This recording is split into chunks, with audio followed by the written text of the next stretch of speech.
नमस्कार दोस्तों, आज हम अध्ययन करेंगे बालकांड रामचरितमानस में दोहा क्रमांक 38।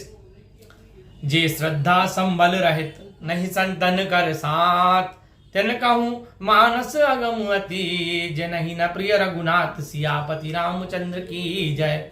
गोस्वामी जी कहते हैं, जिनके पास श्रद्धा रूपी संबल नहीं है और न ही संतों का साथ है तथा श्री रघुनाथ जी जिनको प्यारे नहीं है, उनको यह मानस बहुत अगम्य है, मतलब उन्हें यह मानस अच्छी नहीं लगेगी।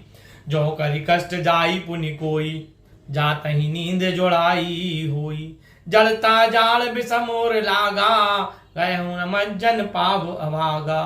वो स्वामी जी कहते हैं, यदि कोई कष्ट सहकर वहां जाए भी तो पहुंचते ही नींद रूपी जूड़ी घेर लेती है। अर्थात कोई अति कष्ट सहकर भी रामचरितमानस सुनने जाए, लेकिन उसको रघुनाथ जी प्यारे नहीं है, तो भी उसको वहां जाके भी नींद आ जाएगी। मूर्खता रूपी असहनीय जाला हृदय में ऐसा लगता है कि वहां पहुंचने पर भी भया भागा उसमें स्नान नहीं कर पाता।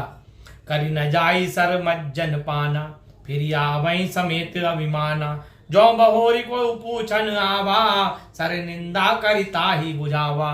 गोस्वामी जी कहते हैं, जब उसने स्नान और जलपान नहीं किया जाता है तो वह अभिमान सहित लौट आता है।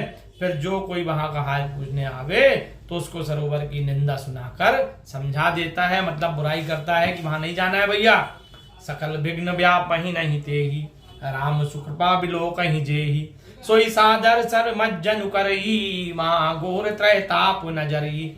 उसे कोई भी विघ्न बाधा नहीं व्यापते, जिसको राम जी कृपा दृष्टि से देखते हैं वही आदर पूर्वक इस सरोवर में स्नान करता है, रामचरितमानस सुन पाता है और महाघोर त्रय पापों से भी वो नहीं जलता है।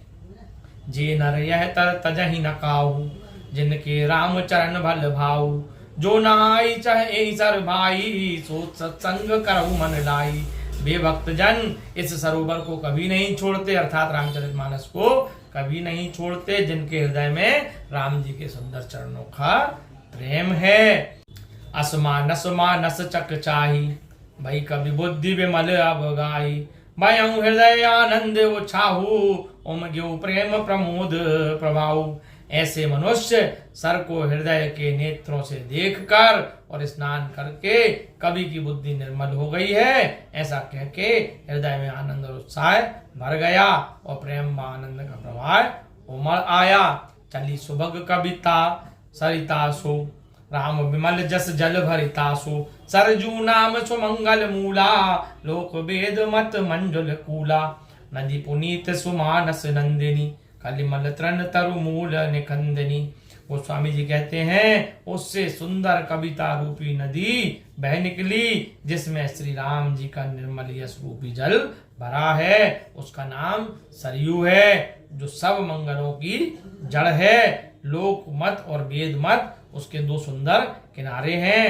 रामचरितमानस समुद्र से उत्पन्न हुई यह पवित्र नदी कलयुग के पाप रूपी तट के वृक्षों को जड़ से उखाड़ने वाली है।